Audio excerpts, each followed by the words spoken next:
भक्त शिरोमणि प्रहलाद के पुत्र विरोचन और विरोचन के पुत्र दैत्यराज बलि। अब कुछ गुण तो पौत्र में अपने दादा से, अपने पितामह से आना तो स्वाभाविक है, इसमें कोई संशय नहीं, परंतु है ये दैत्य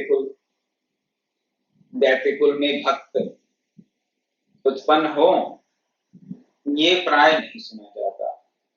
लेकिन द्वादश प्रधान भक्तों में से दो भक्त, भक्तराज प्रहलाद और महाराज बलि, दो भक्त दैत्य कुल में उत्पन्न हैं। दैत्य जो हैं वो दिति के पुत्र हैं, दिति के पुत्र। कश्यप, महर्षि कश्यप की दो पत्नियां बताई जाती हैं, दिति और अदिति। दिति का शाब्दिक अर्थ रहता है जो विभाजित है, जो विभाजित है वो है दिति। जो अविभाज्य है, जो विभाजन नहीं देखता, जहां विभाजन दिखाई नहीं देता, उसे कहा जाता है अदिति। अदिति के पुत्र हैं सब हमारे कौन? देवता। सब देवता अदिति की संतानें हैं। और वामन अवतार हुआ तो भी भगवान ने माता अदिति के गर्भ से ही जन्म लिया, अवतरण किया। दिति के पुत्र हैं दैत्य। तो ये दैत्य और देव दो विचारधाराओं को प्रस्तुत कर रहे हैं हमारे सामने। कौन सी दो विचारधाराएं, कौन से दो दृष्टिकोण? बड़ा सीधा सा ये प्रसंग है, सीधा सा ये कॉन्सेप्ट है, सीधी सी ये बात है समझने वाली। जो तो इस सृष्टि को टुकड़े टुकड़े देखता है, अलग अलग देखता है, अलग अलग देखता है। कैसे? हाँ, कि इस वस्तु का जो अस्तित्व है फला वस्तु से अलग है, ये व्यक्ति अलग है, इसका अस्तित्व अलग है, और दूसरे व्यक्ति का अस्तित्व अलग है। जो हर चीज को, हर वस्तु को, हर व्यक्ति को अलग अलग देखता है, टुकड़ों में देखता है, विभाजित देखता है, वो है दैत्य। और दिति के पुत्र दैत्य सबको विभाजित देखने वाले हैं, सबको विभाजित देखने वाले हैं। और अदिति के पुत्र सब में एकता का दर्शन करते हैं, सब कुछ देखते हैं लेकिन अनेकता में एकता का दर्शन करते हैं। और जो एकत्व का दर्शन करता है वही देव है। एकत्व का दर्शन करने वाला देव और विभिन्नता को सत्य मानने वाला, अनेकता को सत्य मानने वाला दैत्य। लेकिन इस दैत्य कुल में भी महान भक्त भक्तराज प्रहलाद और दैत्यराज बलि, द्वादश प्रधान भक्तों में से दो भक्त तो दैत्य कुल से हुए। विभाजन देखने वाला प्राय भगवान को प्राप्त नहीं कर सकता, भक्ति के मार्ग पर नहीं चल सकता। तो ये दो प्रधान भक्त, द्वादश प्रधान भक्तों में से दो भक्त दैत्य कुल में पैदा तो हुए, परंतु इनके जो संस्कार थे वो दैत्य कुल के नहीं थे। अब दैत्य कुल में पैदा होकर भी दैत्य कुल के संस्कार क्यों नहीं थे? भक्तराज प्रहलाद को तो गुरु ऐसे मिल गए, गुरु ऐसे मिल गए जिनसे कि उनके अगर कोई कुल के संस्कार होंगे भी तो उनका उन्होंने सबीज नाश कर दिया। कौन गुरु? देव ऋषि नारद। देव ऋषि नारद से शिक्षा और दीक्षा प्राप्त करके और उनके कथनानुसार, उनके निर्देशानुसार साधना में संलग्न होकर, तप में संलग्न होकर भक्तराज प्रहलाद ने अपना अनुपम स्थान प्राप्त किया द्वादश प्रधान भक्तों में। भक्तों के राजा कहे जाते हैं वो भक्तराज। इसी प्रकार महाराज बलि, जो कि प्रहलाद के पौत्र हैं, ग्रैंडसन हैं, वो भी अपने बल से, पराक्रम से, शौर्य से और धर्मानुष्ठानों से, और सबसे ऊपर की बात अपनी दानवीरता से 12 प्रधान भक्तों में स्थान पा गए। दानवीरता, जो कह दिया सत्य धर्म में निष्ठ थे, सत्यनिष्ठ थे, धर्मनिष्ठ थे, दानवीर थे, इसलिए वो भगवान के 12 प्रधान भक्तों में स्थान पा गए।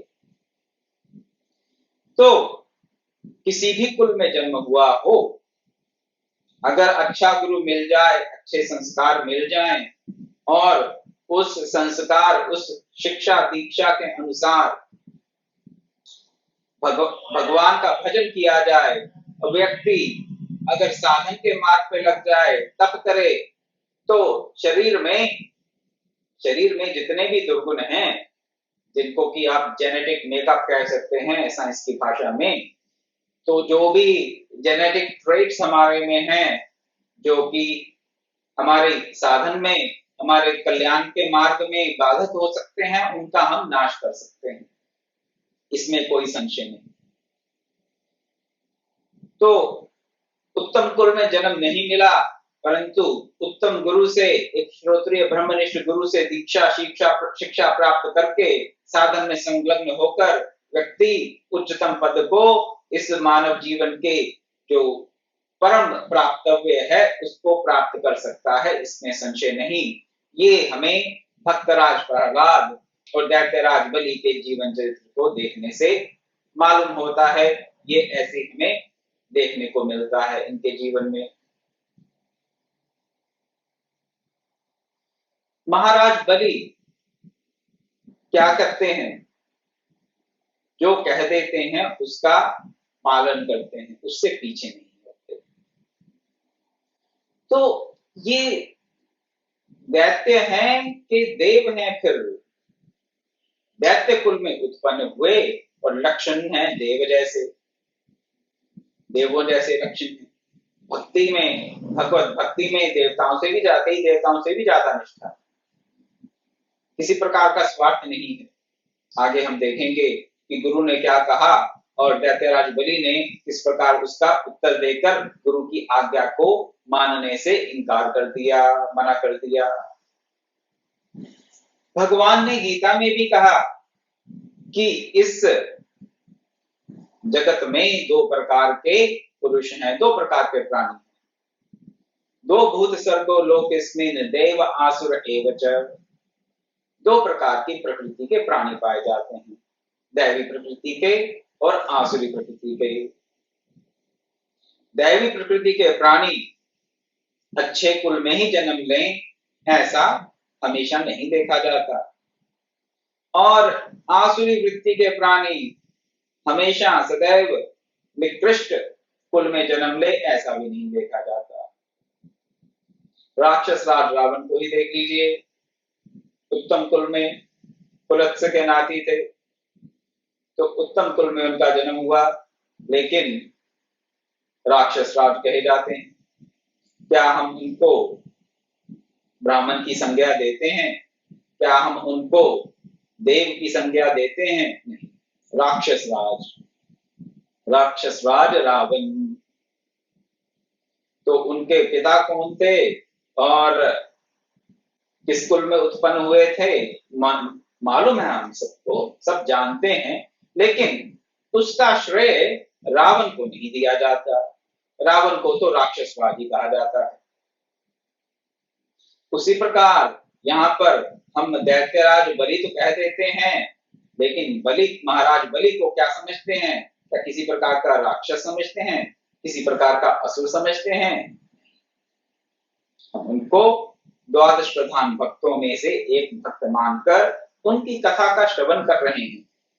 भक्तराज प्रहलाद के बारे में तो कहना ही क्या, उनकी तो मैं क्या बात कर सकता हूं। अभी उनके चरित्र की चर्चा तो वैसे हम कर चुके हैं। वो तो भक्तों में शिरोमणि हैं, दैत्य कुल में उत्पन्न हुए, इस बात का तो हमें ध्यान भी नहीं रहता। जब उनका स्मरण करते हैं, उनका चिंतन करते हैं, तो एक परम भक्त के रूप में, ऐसे भक्त जिनकी पुकार पर भगवान नरसिंह के रूप में प्रकट हो जाते हैं, ऐसे भक्त के रूप में हम उनका चिंतन करते हैं। और महाराज बलि का भी जब हम चिंतन करते हैं, जब भी महाराज बलि का प्रसंग आता है तो वामन अवतार के परिप्रेक्ष्य में उनका चिंतन किया जाता है कि महाराज बलि इतने पराक्रमी थे कि उनको परास्त करने के लिए भगवान को खुद अवतार लेना पड़ा, वामन रूप में, उपेंद्र के रूप में। देखिए उनके बल, उनके पराक्रम की पराकाष्ठा। भगवान खुद अवतार लेते हैं उनको परास्त करने के लिए। तीनों लोकों के स्वामी, तीनों लोकों के स्वामी। और बात ये है, असुर कुल हो, दैत्य कुल हो, उत्तम कुल हो, हर व्यक्ति अपने पुरुषार्थ से ही भगवत प्राप्ति कर सकता है। हाँ, कैसा हमें साधन मिलता है, कैसा शरीर प्राप्त होता है, किस वातावरण में हमारा लालन पालन होता है, उसका अवश्य प्रभाव पड़ता है, इसमें कोई संशय नहीं, इसमें कोई संशय नहीं। और कुल के जितने भी सद्गुण दुर्गुण होते हैं उनका भी प्रभाव रहता है। ये तो सब हमें प्रारब्ध से प्राप्त हो जाते हैं। लेकिन अगर हम भाग्यवादी होकर ये सोचें कि मेरा जन्म तो निकृष्ट कुल में हुआ है, इसलिए इस जीवन में तो मेरे से साधन भजन हो नहीं सकता, या ये सोच लें कि मेरा जन्म तो उत्तम कुल में हुआ है, इसलिए मैं कुछ करूं चाहे ना करूं, मेरा तो कल्याण, मेरी मुक्ति तो निश्चित है। या ये सोच लें कि अभी इस जन्म में उत्तम गुरु से हमें दीक्षा प्राप्त हो गई, इसलिए हमारी मुक्ति निश्चित है। किसी भी प्रकार से प्रमाद अपना लें। प्रमाद दो प्रकार से अपनाया जाता है। प्रमाद यानी कि जो अपना कर्तव्य कर्म है उसमें हम, जो हमारे लिए करनी है वो हम नहीं करते। हम जानते हैं कि हमें क्या करना चाहिए, सब जानते हैं, ये किसी को बताने की आवश्यकता नहीं है। अंदर बैठा परमात्मा सबको बता रहा है कि हमें क्या करना चाहिए। तो किसी बाहर से व्यक्ति को से सोचने पूछने की आवश्यकता पड़नी नहीं चाहिए। हाँ, कई बार पड़ जाती है, क्योंकि हमारे अंदर बैठा परमात्मा जो बोल रहा है उसे हम ध्यान से सुन नहीं पाते, ठीक से सुन नहीं पाते। कभी सुनना नहीं चाहते और कभी सुनना चाहते भी हैं तो सुन नहीं पाते, रजोगुणी तमोगुणी वृत्तियों के कारण। तो किसी आचार्य के पास, किसी संत के पास, किसी गुरु के पास जाकर परामर्श कर सकते हैं, उसमें कोई गलत बात नहीं है। लेकिन अगर अंतर में बैठे हुए परमात्मा को हम अगर सुन सकें तो वो सदैव हमें बता रहा है कि हमें क्या करना चाहिए। लेकिन हम करते नहीं। क्यों नहीं करते? उसका एक ही कारण रहता है, प्रमाद। और प्रमाद दो प्रकार से आता है। प्रमाद आता है या तो अहंकार से या ग्लानि से। अहंकार का प्रमाद और ग्लानि का प्रमाद, दो प्रकार से प्रमाद हमारे जीवन में आ जाता है। तो अहंकार का प्रमाद क्या है? अरे भी मैंने तो वेदाध्ययन कर लिया, मेरी मुक्ति हो जाएगी, अब मैं चाहे जो मर्जी करूं। हमने तो ब्रह्म को प्राप्त कर लिया, हमने तो योग की उच्चतम अवस्था को प्राप्त कर लिया। मन में ऐसी भ्रांति हो जाती है। जिसने कर लिया है योग की उच्चतम अवस्था को प्राप्त, उसके मन में भ्रांति नहीं हो सकती। हाँ, कई बार लोगों को साधन करते करते, ध्यान जब करते करते कुछ अनुभव हो जाते हैं और उस अनुभवों के आधार पर, उन अनुभवों के आधार पर वो ऐसी मान्यता बना लेते हैं कि हमने उच्चतम स्थिति को प्राप्त कर लिया। अब जब ऐसी मान्यता बन गई कि उच्चतम स्थिति को प्राप्त कर लिया, ध्यान की, योग की या और किसी प्रक्रिया की प्राप्त किया नहीं, लेकिन ऐसी मन में बात आ गई कि हमने प्राप्त कर लिया, तो फिर ये हो गया अहंकार के नाते प्रमाद। अच्छे गुरु मिल गए, प्रमादी हो गए कि गुरु बेड़ा तार देंगे जी, 10 भजन गाते हैं गुरु के, गुरु जी हमारा फिर बेड़ा पार लगाइए, और गुरु जी बेड़ा पार लगा देंगे, हम प्रमादी हो जाएं, जो मर्जी करें। और ये अहंकार, अहंकार के नाते व्यक्ति प्रमादी हो जाता है। और दूसरी बात, कई बार व्यक्ति प्रमादी हो जाता है ग्लानि के नाते, हीनता की भावना के कारण।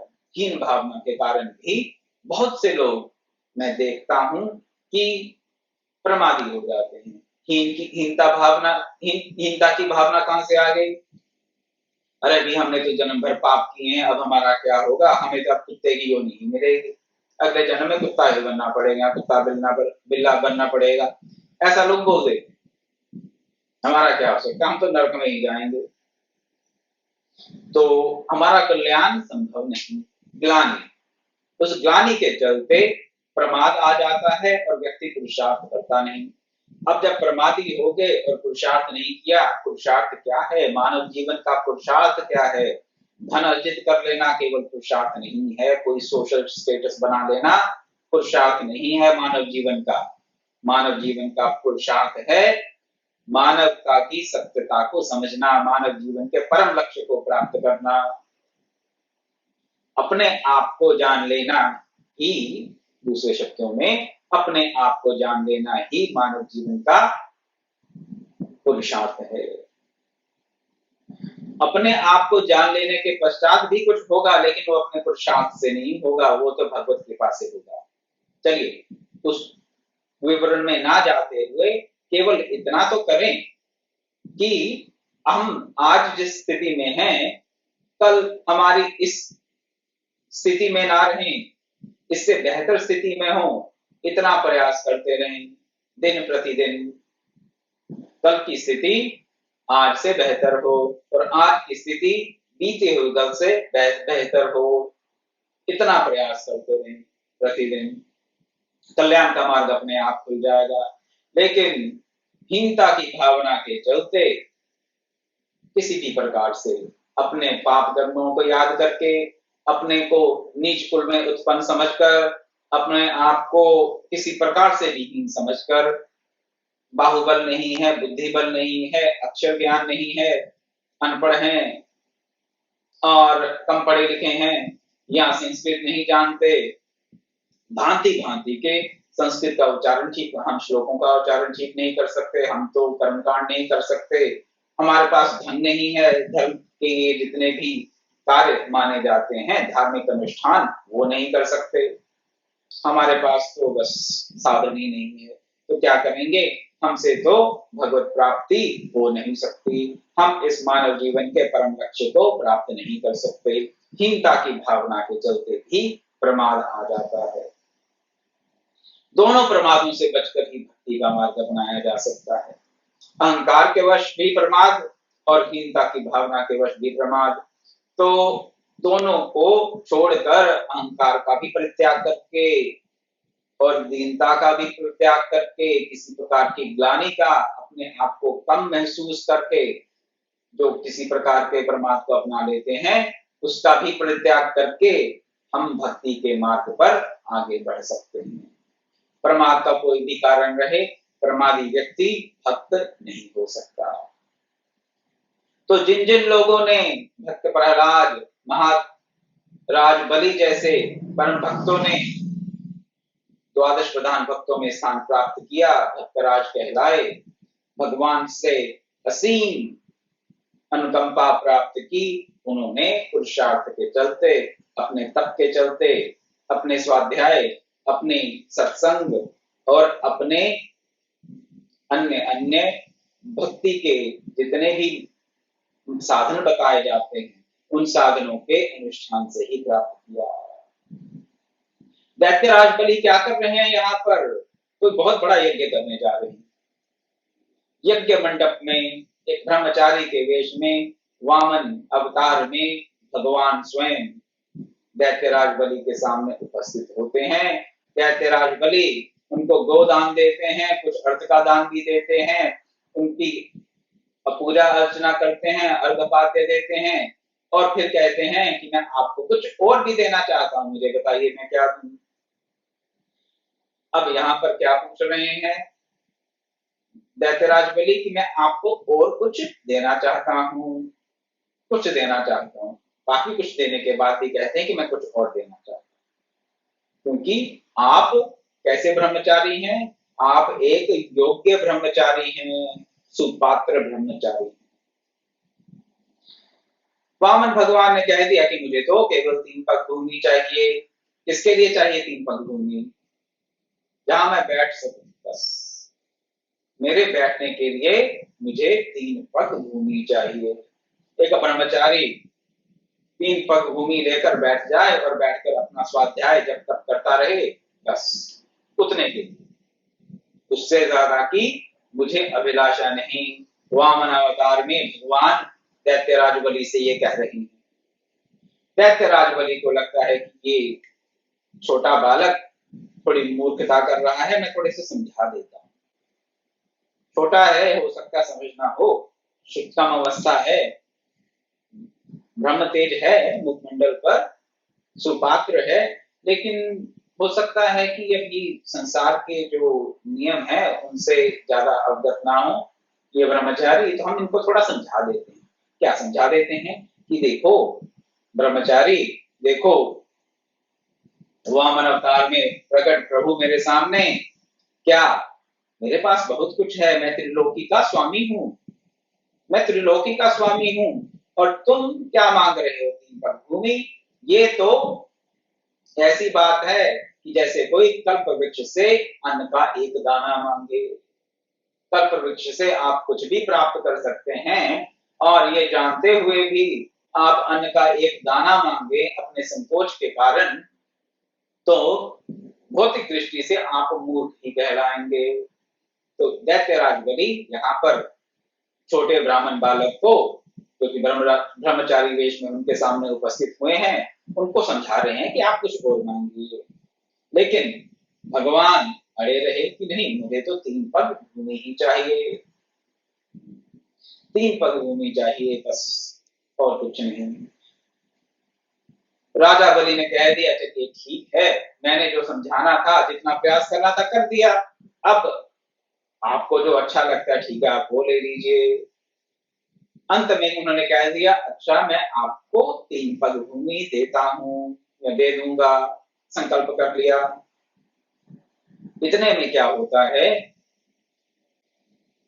उनके गुरु शुक्राचार्य, दैत्यों के गुरु हैं शुक्राचार्य, शुक्र आचार्य, शुक्र कहते हैं, शुक्र नाम से ग्रह भी है जिसको कि इंग्लिश में वीनस कहा जाता है। वीनस, शुक्राचार्य, शुक्र ग्रह, ये आसुरी वृत्ति का प्रतीक है, आसुरी वृत्ति का प्रतीक है। अब शुक्र आसुरी वृत्ति का प्रतीक क्यों है?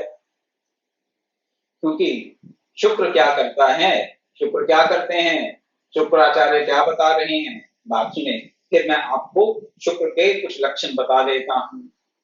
समझाते हैं अपने शिष्य राजा बलि को कि ये वामन वेशधारी साक्षात भगवान हैं, सतर्क हो जाओ, संभल जाओ, ये 3 पग में तुमसे त्रिलोकी का राज्य छीन लेंगे, त्रिलोकी का राज्य तुमसे छीन लेंगे। ऐसे दान से क्या लाभ, तुम्हें ये तो कंगाल कर देंगे, कंगाल हो जाओगे, कुछ बचेगा नहीं तुम्हारे पास, ऐसे दान से क्या लाभ, दान से लाभ तो कौन सोचता है? आसुरी वृत्ति के लोग ऐसी बातें सोचते हैं। यह है शुक्र। शुक्र क्या सिखाता है आपको कि आपका हर जगह क्या लाभ हो रहा है। शुक्र आपको अपनी इंद्रियों की तृप्ति को और कार्यों से ऊपर मानने के लिए मजबूर करता है। शुक्र कहता है अपनी और अपनी इंद्रियों की तृप्ति सर्वोपरि है। शुक्राचार्य यही सिखा रहे हैं कि तुम श्रीहीन हो जाओगे, निर्धन हो जाओगे, त्रिलोकी के स्वामी हो, तीनों लोकों का तुमसे ये दान मांग लेंगे 3 पग में, ऐसी मूर्खता मत करो। बलि अपने शिष्य को कह रहे हैं, कौन? दैत्यों के गुरु शुक्राचार्य। इस शुक्र का कार्य, साधक को, भक्त को शुक्र के प्रभाव से बचना चाहिए। शुक्र जिन जिन कार्यों में संलग्न करता है उससे हमें सावधान रहना चाहिए, जैसे कि दैत्यराज बलि सावधान रहे। गुरु हैं उनके, कुल गुरु हैं, परंपरा से उनके गुरु हैं, दैत्यों के गुरु हैं, सब दैत्यों के गुरु हैं तो उनके भी गुरु हैं, दैत्य कुल में उत्पन्न हुए, परंतु उन्होंने गुरु की ये बात नहीं मानी। क्यों नहीं मानी? भक्त क्या सोचता है, ये नहीं सोचता, अरे भाई मैं अपना धन अपना वैभव, अपना ऐश्वर्य ऐसे भगवान को दान में दे दूं, मुझे क्या मिलेगा? शुक्राचार्य ने ही कहा, ऐसे दान का क्या लाभ? भक्त नहीं सोचता क्या लाभ। भक्त तो केवल दान देता है, जितना उसका सामर्थ्य हो वो दान देता है। क्यों देता है? दातव्यमिति यद्दानम दीयते अनुपकारिणे। भगवान ने कहा गीता में, क्या कैसा दान सात्विक दान है जो दिया जाता है, किस भाव से कि देना चाहिए, केवल इतना भाव, कोई लाभ हानि नहीं देखा जाता। दातव्यमिति दानम दीयते अनुपकारिणे, ये सोचकर दिया जाए दान कि देना चाहिए और उसके बदले में कुछ ना चाहिए, उसके बदले में कुछ प्राप्त हो, ऐसी भावना होनी चाहिए। दीयते अनुपकारिणे। तो आगे बताते हैं कि देश काल और परिस्थिति के अनुसार जो दान उचित हो वो देना चाहिए, और इस भावना से कि हमें दान देना चाहिए, केवल इस भावना से, प्रत्युपकार की भावना ना हो, तो उस दान को सात्विक बताया गया। महाराज बलि क्या कहते हैं अपने गुरु से? पहले तो कहते हैं कि किसी बात को कहकर पलट जाना तो पाप है। अब मैंने इनको कह दिया है ब्राह्मण वेश में, वामन अवतार को कह दिया, भगवान को कह दिया कि मैं आपको 3 पग भूमि दूंगा, तो मैं दूंगा। अब मैं मना कैसे कर दूं? मैंने तो कह चुका हूं, मैं वचन दे चुका हूं। हरिओम। और दूसरा तर्क ये देते हैं अपने गुरु को कि मान लिया कि ये ब्राह्मण ना होकर साक्षात भगवान है, आप यही कह रहे हैं कि ये भगवान वामन रूप धारण करके, ब्राह्मण का रूप धारण करके, ब्रह्मचारी का रूप धारण करके तुम्हें ठगने आ गए हैं, तुम्हें अपने राज्य से च्युत करने के लिए आ गए हैं। तो कहते हैं मैं ये जो बुरा यज्ञ अनुष्ठान कर रहा हूं, किसके लिए कर रहा हूं? भगवान की प्रसन्नता के लिए तो कर रहा हूं। भक्त का भाव, कोई सही मायने में दैत्य होता तो वो यज्ञ अनुष्ठान भगवान को प्रसन्न करने के लिए नहीं करता। हमारे पुराण, हमारे शास्त्र ऐसे कथाओं से, ऐसे वृत्तांतों से भरे पड़े हैं जहां पर बहुत से असुरों ने, बहुत से दैत्यों ने तप किया, यज्ञ किया, किस लिए? भगवान को प्रसन्न करने के लिए। किसी भी दैत्य ने भगवान को प्रसन्न करने के लिए यज्ञ नहीं किया। कोई भी आसुरी व्यक्ति भगवान को प्रसन्न करने के लिए यज्ञ नहीं करता। किसलिए यज्ञ करता है? मैं अमर हो जाऊं, हिरण्यकशिपु ने जैसे किया, मुझे कोई मार ना सके, भांति भांति के प्रलोभन उनसे तप करवा लेते। भगवान को प्रसन्न करने के लिए वो तप नहीं करते। और अगर हम भी किसी प्रलोभन से, किसी प्रकार के तप में, किसी प्रकार के साधन में संलग्न होते हैं तो हम भी दैत्य ही हैं। लेकिन महाराज बलि दैत्य कुल में उत्पन्न होकर भी परम भक्त के लक्षण बता रहे हैं और अपने गुरु को कह रहे हैं कि मान लिया कि ये एक साधारण ब्राह्मण ना होकर भगवान स्वयं आए हैं वामन अवतार में, वामन रूप में मेरे सामने, तो भी इनको जो चाहिए वो मुझे देना ही चाहिए। ये तो और खुशी की और हर्ष की बात है, क्योंकि ये जो मैं पूरा यज्ञ अनुष्ठान कर रहा हूं, किस लिए कर रहा हूं? भगवान को प्रसन्न करने के लिए। यज्ञ में जो भी आहुति दी जाएगी, यज्ञ में जो भी दान दिया जाएगा, भगवान को प्रसन्न करने के लिए दिया जाएगा। तो इससे अच्छी बात और क्या हो सकती है कि भगवान खुद आकर मेरे से दान मांग रहे हैं, मुझे याचना नहीं करनी पड़ेगी। हे भगवान, आप आकर ये सब स्वीकार करें, यज्ञ में दी गई हुई आहुति आप स्वीकार करें, ऐसा मुझे प्रार्थना नहीं करनी पड़ रही। भगवान खुद आकर मेरे से मांग रहे हैं, तो ये तो परम कल्याण, परम सौभाग्य की बात है। जो मैंने कह दिया मैं अवश्य करूंगा, जो मैंने कह दिया मैं अवश्य करूंगा, मैं अपने वचन से पीछे नहीं हटूंगा। ऐसा भगवान के समक्ष अपने गुरु शुक्राचार्य को दैत्यराज बलि ने कह दिया। गुरु की बात नहीं मानी। अब गुरु थोड़े कुपित हो गए, क्रोधित हो गए, अपसेट हो गए अपने शिष्य से। अपसेट होके उन्होंने क्या किया, श्राप दे दिया, तू मेरी बात नहीं मानेगा तो तू जितना भी वैभव तुझे प्राप्त है, जितना भी ऐश्वर्य तुझे प्राप्त है, उससे तू हाथ धो लेगा। लेकिन महाराज बलि को कोई फर्क नहीं पड़ा। महाराज बलि के मन में ये बात नहीं आई कि अरे भाई सब चला जाएगा, गुरु नाराज हो गए, चलो कोई नहीं, गुरु को खुश करने के लिए जो ये कहते हैं मान लेते हैं, गुरु हैं हमारा बुरा थोड़ा ना चाहेंगे, जो कहते हैं मान लेते हैं, कोई बात नहीं। ज्ञानी भक्त समझता है कि उसके लिए क्या करणीय है। और ये केवल यहाँ की बात नहीं है, केवल महाराज बलि के चरित्र की बात नहीं है। रामायण में हम देखते हैं भरत ने माता पिता की गुरु की बात नहीं मानी और राज्य को स्वीकार नहीं किया।